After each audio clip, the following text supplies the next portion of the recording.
Peyton Manning, very unfamiliar faces surrounding him in San Diego, an unfamiliar stat line, and a second straight loss, but just barely. Hey, how are you, folks? Jason Horwitz, glad to be with you on the Sports Update presented by Toyota. He didn't have Marvin Harrison. He didn't have Dallas Clark. He didn't have Anthony Gonzalez. A couple of other guys on the offensive line missing.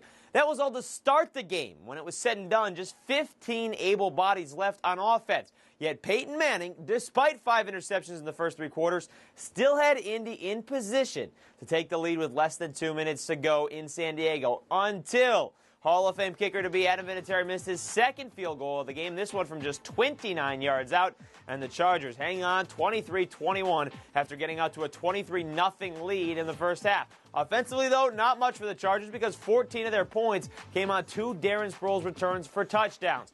Very tough night for Peyton Manning, including the Hail Mary to end the game. He ended up with 6 interceptions, 3 of those to Antonio Cromartie, making his first start. Manning had never thrown more than 4 in a game and set a franchise record with the 6 picks. Now, with the loss, the Colts now just 1 game up on both the Jaguars and the Titans. Meanwhile, Brett Favre did have a good game, expected to against a weak Vikings secondary, but for the 3rd straight week, more than 300 yards passing, and in the process passed the 60,000-yard mark, joining Dan Marino as the only 2 to do so. That in a 34-0 win.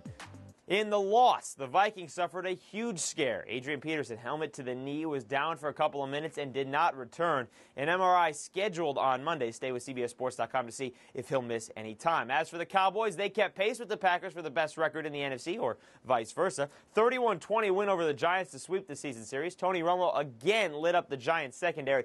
4 touchdown passes, 2 in the second half to Terrell Owens. For a full recap, check out the Subway NFL postgame show on the site. Newest BCS standings released Sunday, and after number 1 Ohio State fell at home to Illinois, they fell to number 7. So the latest top 2 are both one-loss teams, LSU and Oregon, followed by Kansas, the only remaining unbeaten from a BCS conference. Hawaii also still without a loss, but the WAC not a BCS conference. Kansas possibly 3 games left, including the last 2 against Missouri, who is number 5 in the BCS, and what would most likely then be against number 4 Oklahoma if both those teams can make it to the Big 12 title game.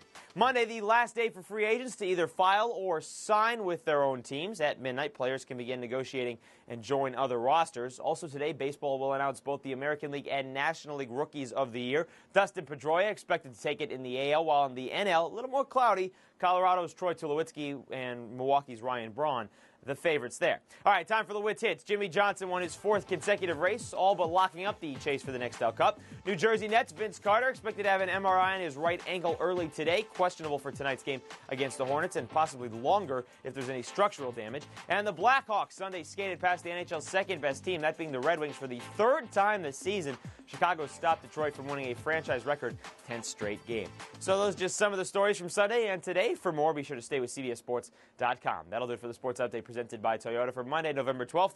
Enjoy the night in sports. I'm Jason Horwitz.